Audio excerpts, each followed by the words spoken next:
आइए सुनते हैं मुंशी प्रेमचंद के लिखे उपन्यास प्रेमा का 8वां भाग, कुछ और। पूर्णा ने कान पकड़े कि अब मंदिर कभी न जाऊंगी। ऐसे मंदिरों पर दई का कोप भी नहीं पड़ता। उस दिन से वो सारे दिन घर पर ही बैठी रहती। समय काटना पहाड़ हो जाता। न किसी के यहाँ आना न जाना, न किसी से भेंट न मुलाकात, न कोई काम न धंधा। दिन कैसे कटे? पढ़ी लिखी तो अवश्य थी, मगर पढ़े क्या? 2-4 किस्से कहानी की पुरानी किताबें पंडित जी के संदूक में पड़ी हुई थीं, मगर उनकी तरफ देखने को अब जी नहीं चाहता था। कोई ऐसा न था जिसके साथ बाजार से मोल ले आती। अब वो किताबों का मोल क्या जाने। 2-1 बार जी में आया कि कोई पुस्तक प्रेमा के घर से मंगवाए, मगर फिर कुछ समझकर चुप हो रही। बेल बूटे बनाना उसको आते ही न थे कि उससे जी बहलाए।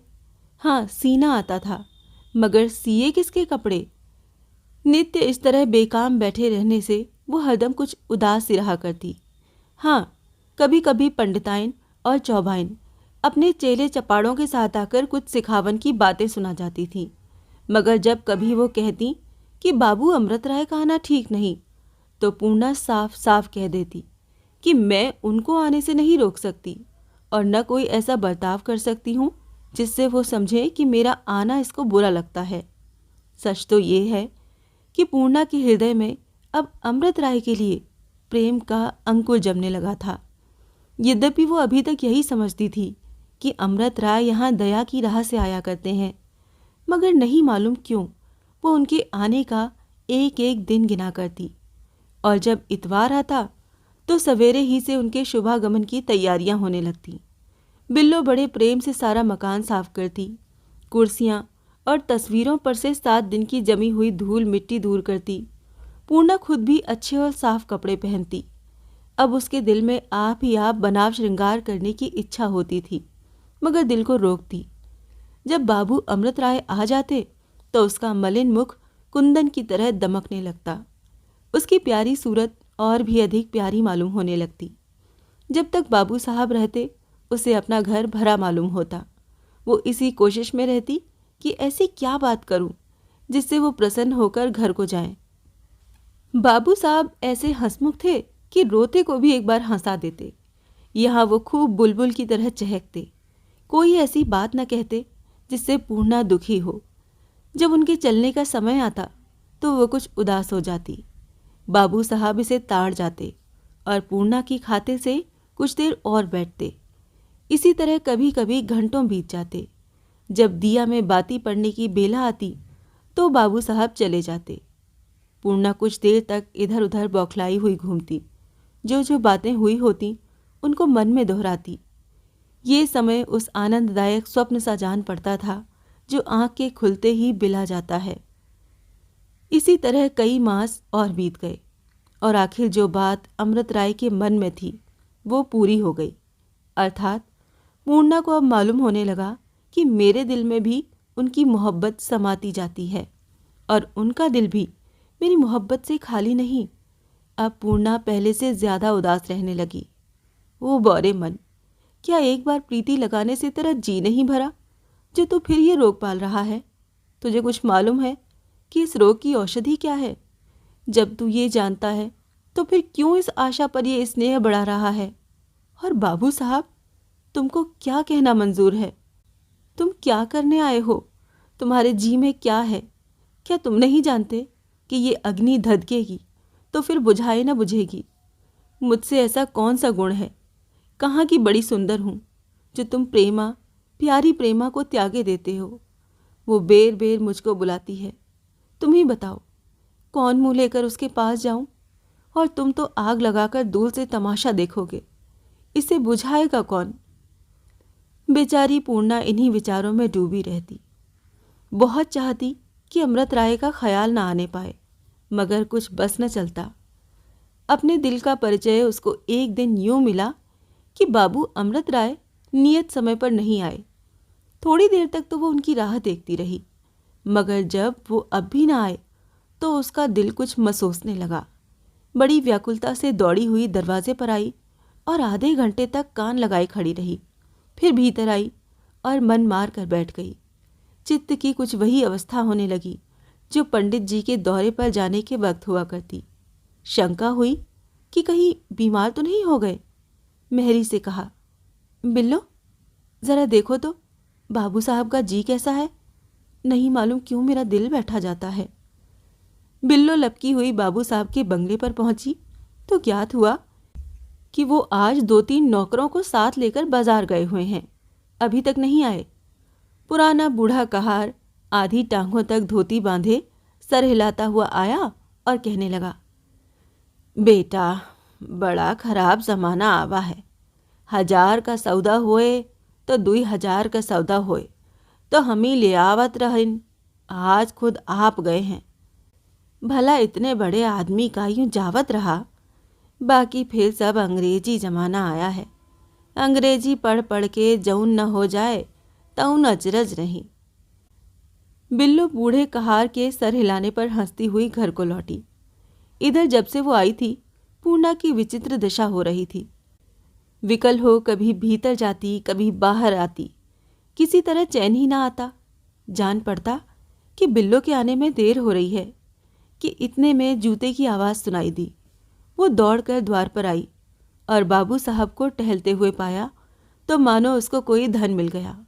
झटपट भीतर से किवाड़ खोल दी, कुर्सी रख दी और चौखट पर सर नीचा करके खड़ी हो गई। अमृत राय, बिल्लो कहीं गई है क्या? पूर्णा लजाते हुए, हाँ आप ही के यहाँ तो गई है। मेरे यहाँ कब गई? क्यों, कुछ ज़रूरत थी? आपके आने में विलम्ब हुआ तो मैंने शायद जीना अच्छा हो इसीलिए आपको देखने के लिए भेज दिया। अमृत राय प्यार से देखकर बोले, बीमारी चाहे कैसी ही हो वो मुझे यहाँ आने से नहीं रोक सकती। ज़रा बाजार चला गया था, वहाँ देर हो गई। ये कहकर उन्होंने एक दफ़े ज़ोर से पुकारा, सुखई अंदर आओ। और 2 आदमी कमरे में दाखिल हुए। एक के हाथ में एक संदूक था और दूसरे के हाथ में तह किए हुए कपड़े। सब सामान चौकी पर रख दिया गया। बाबू साहब बोले, पूर्णा मुझे पूरी आशा है कि तुम 2-4 मामूली चीज़ें लेकर मुझे कृतार्थ करोगी। फिर हंसकर बोले, ये देर से आने का जुर्माना है। पूर्णा अचंभे में आ गई। ये क्या? ये तो फिर वही स्नेह बढ़ाने वाली बातें हैं। और इनको खरीदने के लिए ही आप बाजार गए थे? अमृत राय, तुम्हारे दिल में जो है वो मैं जानती हूँ, मेरे दिल में जो है वो तुम भी जानते हो, मगर इसका नतीजा? इसमें संदेह नहीं कि इन चीज़ों की पूर्णा को बहुत ज़रूरत थी। पंडित जी की मोल ली हुई साड़ियाँ अब तक लंगे तंगे चली थीं, मगर अब पहनने को कोई कपड़े न थे। उसने सोचा था कि अब की जब बाबू साहब के यहाँ से मासिक तनख्वाह मिलेगी तो मामूली साड़ियाँ मंगा लूँगी। उसे ये क्या मालूम था कि बीच में बनारसी और रेशमी साड़ियों का ढेर लग जाएगा। पहले तो वो स्त्रियों की स्वाभाविक अभिलाषा से इन चीज़ों को देखने लगी, मगर फिर ये चेत कर कि मेरा इस तरह चीज़ों पर गिरना उचित नहीं, वो अलग हट गई और बोली, बाबू साहब इस अनुग्रह के लिए मैं आपको धन्यवाद देती हूँ, मगर ये भारी भारी जोड़े मेरे किस काम के? मेरे लिए मोटी झोटी साड़ियाँ चाहिए। मैं इन्हें पहनूंगी तो कोई क्या कहेगा? अमृत राय, तुमने ले लिया, मेरी मेहनत ठिकाने लगी और मैं कुछ नहीं जानता। इतने में बिल्लो पहुंची और कमरे में बाबू साहब को देखते ही निहाल हो गई। जब चौकी पर दृष्टि पड़ी और इन चीज़ों को देखा तो बोली, क्या इनके लिए आप बाजार गए थे? बूढ़ा कहा रो रहा था कि मेरी दस्तूरी मारी गई। अमृत राय दबी जबान से, वो सब कहार मेरे नौकर हैं, मेरे लिए बाजार से चीज़ें लाते हैं और तुम्हारे सरकार का मैं चाकर हूँ। बिल्लो ये सुनकर मुस्कुराती हुई भीतर चली गई। पूर्णा के कान में भी भनक पड़ गई थी। बोली, उल्टी बात न कहिए, मैं तो खुद आपकी चेरियों की चेरी हूँ। इसके बाद इधर उधर की कुछ बातें हुईं। माघ पूस के दिन थे, सर्दी खूब पड़ रही थी। बाबू साहब देर तक न बैठ सके और 8 बजते बजते वो अपने घर को सिधारे। उनके चले जाने के बाद पूर्णा ने जो संदूक खोला तो दंग रह गई। स्त्रियों के श्रृंगार की सब सामग्रियां मौजूद थीं और जो चीज़ थी सुंदर और उत्तम थी। आईना, कंघी, सुगंधित तेलों की शीशियां, भांति भांति के इत्र, हाथों के कंगन, गले का चंद्रहार, जड़ाऊ एक रुपहला पानदान, लिखने पढ़ने के सामान से भरी हुई एक संदूकची, किस्से कहानी की किताबें। इनके अतिरिक्त तो और भी बहुत सी चीज़ें बड़ी उत्तम रीति से सजाकर धरी हुई थी। कपड़ों का बेठन खोला तो अच्छी से अच्छी साड़ियाँ दिखीं, शरबती, धानी, गुलाबी, उन पर रेशम के बेल बूटे बने हुए, चादरें भारी सुनहरे काम की। बिल्लो इन चीज़ों को देख देख कर फूली न समाती थी। बोली, बहू, ये सब चीज़ें तुम पहनोगी तो रानी हो जाओगी, रानी। पूर्णा गिरी हुई आवाज़ में बोली, कुछ भंग खा गई हो क्या बिल्लो? मैं ये चीज़ें पहनूंगी तो जीती बचूंगी? चौबाइन और सेठानी ताने दे देकर जान ले लेंगी। बिल्लो, ताने क्या देंगी? कोई दिल लगी है? इसमें उनके बाप का क्या जा रहा है? कोई उनसे मांगने जाता है? पूर्णा ने मेहरी को आश्चर्य की आंखों से देखा। यही बिल्लू है जो अभी 2 घंटे पहले चौबाइन और पंडिताइन से सम्मति करती थी और मुझे बेर बेर पहनने ओढ़ने से बरजा करती थी। यकायक ये क्या काया पलट हो गई? बोली, कुछ संसार के कहने की भी तो लाज है। बिल्लो, मैं ये थोड़ा कहती हूँ कि हरदम ये चीज़ें पहना करो। जब बाबू साहब आए तब थोड़ी देर के लिए पहन लिया करो। पूर्णा लजाकर, ये सिंगार करके मुझसे उनके सामने क्यों कर निकला जाएगा? तुम्हें याद है एक बार प्रेमा ने मेरे बाल गूंथ दिए थे? तुमसे क्या कहूँ, उस दिन वो मेरी तरफ ऐसे ताकते थे जैसे कोई किसी पर जादू करे। नहीं मालूम क्या बात है कि उसी दिन से वो जब कभी मेरी ओर देखते हैं तो मेरी छाती धड़ धड़ करने लगती है। मुझसे जानबूझकर फिर ऐसी भूल न होगी। बिल्लो, बहू, उनकी मर्जी ऐसी ही है तो क्या करोगी? इन्हीं चीज़ों के लिए तो कल वो बाजार गए थे। सैकड़ों नौकर चाकर हैं मगर इन्हें आप जाकर लाए। तुम इनको ना पहनोगी तो वो अपने दिल में क्या कहेंगे? पूर्णा, आंखों में आंसू भरकर, बिल्लो, बाबू अमृत राय नहीं मालूम क्या करने वाले हैं। मेरी समझ में नहीं आता कि क्या करूं। वो मुझसे दिन दिन अधिक प्रेम बढ़ाते जाते हैं और मैं अपने दिल को क्या कहूं? तुमसे कहते लज्जा आती है। वो अब मेरे कहने में नहीं रहा। मोहल्ले वाले अलग बदनाम कर रहे हैं। न जाने ईश्वर को क्या करना मंजूर है। बिल्लो ने इसका कुछ जवाब न दिया। पूर्णा ने भी उस दिन खाना न बनाया। सांझ ही से जाकर चारपाई पर लेट रही। दूसरे दिन सुबह को उठकर उसने वो किताबें पढ़ना शुरू की जो बाबू साहब लाए थे। ज्यों ज्यों वो पढ़ती उसको ऐसा मालूम होता कि कोई मेरी ही दुख की कहानी कह रहा हो। इनके पढ़ने में जो जी लगा तो इतवार का दिन आ गया। दिन निकलते ही बिल्लो ने हंसकर कहा, आज बाबू साहब के आने का दिन है। पूर्णा, अनजान बनकर, फिर? बिल्लो, आज तो तुमको जरूर गहने पहनने पड़ेंगे। पूर्णा दबी आवाज में, आज तो मेरे सर में पीड़ा हो रही है। बिल्लो, तुम्हारे बैरी का सिर दर्द करे, इस बहाने से पीछा न छूटेगा। पूर्णा, और जो किसी ने मुझे ताना दिया तो तू जानना। ताना कौन रांट देगी? सवेरे ही से बिल्लो ने पूर्णा का बनाव श्रृंगार करना शुरू किया। महीनों से सर न मला गया था। आज सुगंधित मसाले से मला गया, तेल डाला गया, कंघी की गई, बाल गूंथे गए और जब तीसरे पहर को पूर्णा ने गुलाबी कुर्ती पहनकर उस रेशमी काम की शरबती साड़ी पहनी, गले में हार और हाथों में कंगन सजाए तो सुंदरता की मूर्ति मालूम होने लगी। आज तक कभी उसने ऐसे रत्न जड़ित गहने और बहुमूल्य कपड़े न पहने थे और न कभी ऐसी सुघड़ मालूम हुई थी।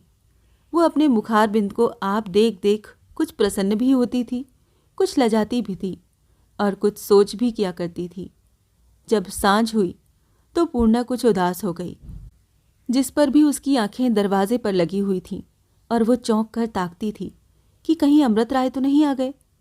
5 बजते बजते और दिनों से सवेरे बाबू अमृत राय आए। कमरे में बैठे बिल्लो से कुशल पूछी और ललचाई हुई आंखों से अंदर के दरवाजे की तरफ ताकने लगे, मगर वहां पूर्णा न थी। कोई 10 मिनट तक तो उन्होंने चुपचाप उसकी राह देखी।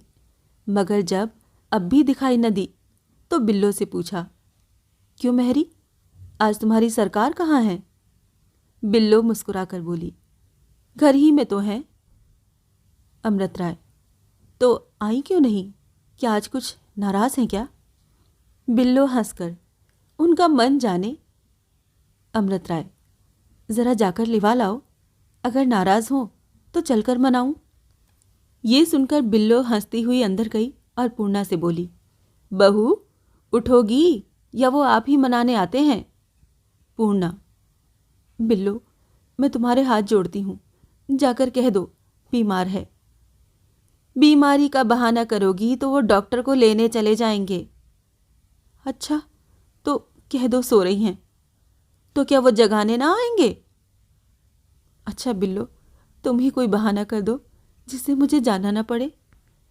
मैं जाकर कह देती हूँ कि वो आपको बुलाती हैं। पूर्णा को कोई बहाना न मिला। वो उठी और शर्म से सर झुकाए, घूंघट निकाले, बदन को चुराती लजाती बल खाती एक गिलौरी दान लिए दरवाजे पर आकर खड़ी हो गई। अमृत राय ने देखा तो अचंभे में आ गए, आंखें चौंधिया गईं। 1 मिनट तक तो वो इस तरह ताकते रहे जैसे कोई लड़के खिलौने को देखे। इसके बाद मुस्कुरा कर बोले, ईश्वर तू धन्य है। पूर्णा लजाती हुई, आप कुशल से थे? अमृत राय तिरछी निगाहों से देखकर, अब तक तो कुशल से था, मगर अब खैरियत नजर नहीं आती। पूर्णा समझ गई। अमृत राय की रंगीली बातों का आनंद लेते लेते वो बोलने में निपुण हो गई थी। बोली, आपने किएगा क्या इलाज?